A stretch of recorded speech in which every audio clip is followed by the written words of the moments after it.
Are you paying your benefits advisor for activity or for results? Are you paying them to administer your plan, or are you paying them to control your costs? There are 8 questions to ask to determine the answer. These are the last 4 questions, and the link to part 1 is in the notes. My name is Allison DePauli, and I started Altiqe Consulting to help employers get off the healthcare spend escalator, higher and higher costs, and get back to running their businesses. We help employers like you take control of your healthcare spend and get budgeting predictability. Happy side effect of that is better access to high quality care for your employees and lower out-of-pocket costs. Our clients don't hear, well, sorry, the best we could do was a less bad renewal. What they hear instead is, your employee had access to the highest quality care, you paid a fair price for it, and you paid only for the health care that your employees consumed. When you hear this, you can expect your healthcare costs to be reduced by 10 to 20% year over year. For the best advice about how to shrink your healthcare budget, make it predictable and controllable, all the while improving benefits for your employees and lowering their out-of-pocket costs, subscribe below and hit the bell to be notified of when we release new videos. So back to those questions. Here is question number 5. What is it that you do to manage my company's health insurance renewal? Is your group health insurance renewal being shopped only to fully insured carriers every year, or are you talking about unbundled TPA solutions? Is a claims analysis being done to determine if that renewal is actually fair? Used to be that you couldn't do that, but you can now, and you should make sure it gets done.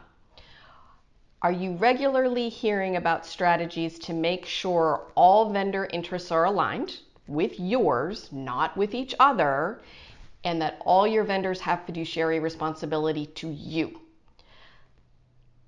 and that you have full and transparent access to claims data? If not, ask why not. Next, are you showing me both bundled and unbundled self-insurance solutions?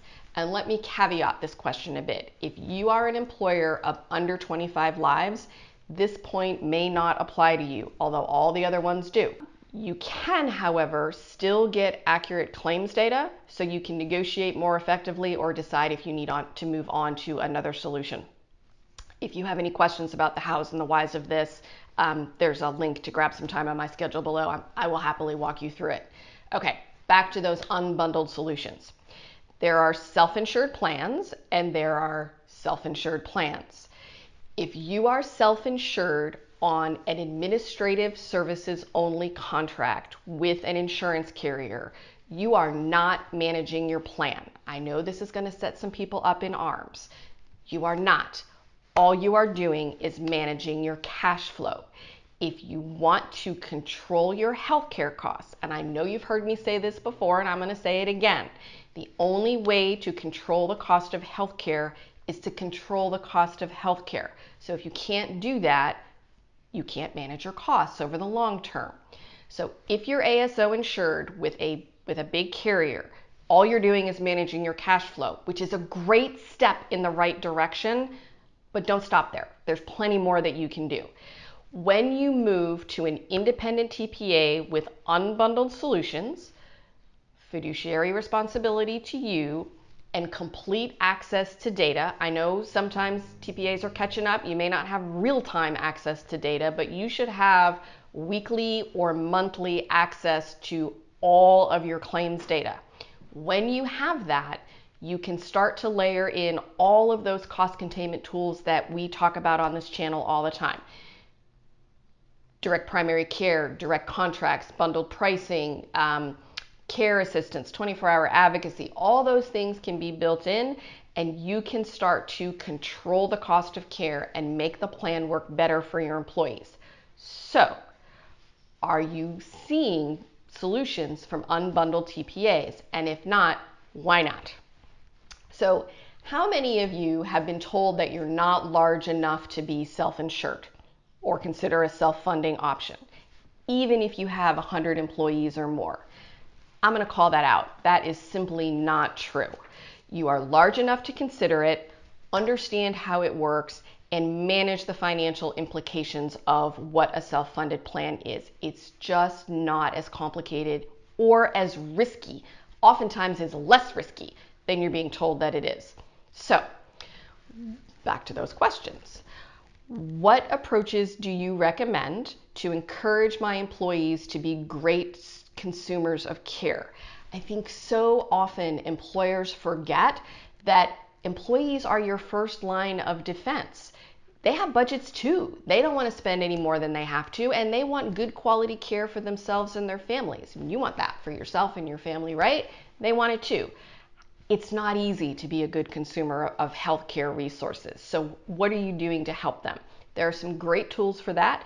They're not all that expensive, and they prove their value year over year. They're also a fixed cost, and they really don't increase all that often. So, are you hearing from your vendor about any of those tools? We'll post links below as we create the videos for 24-hour advocacy, care assistance, and other strategies that you can use to help make your employees great consumers of care. And finally, and this is the question that upsets a lot of people, so forgive me in advance, what are your most effective solutions to incentivize my employees to participate on their spouse's healthcare plan? Okay, and that's not so much for your employees, but for your employees' spouses. If you can incent or penalize your employee to move onto their spouse's health plan, that risk is just removed from your plan. And that is the least risky strategy of all. So, if you are interested in leveling the playing field and making your health plan work for you and your employees, if you're interested in saving your plan significant dollars, click the link below, grab some time on my schedule, and let's see if we're a good fit.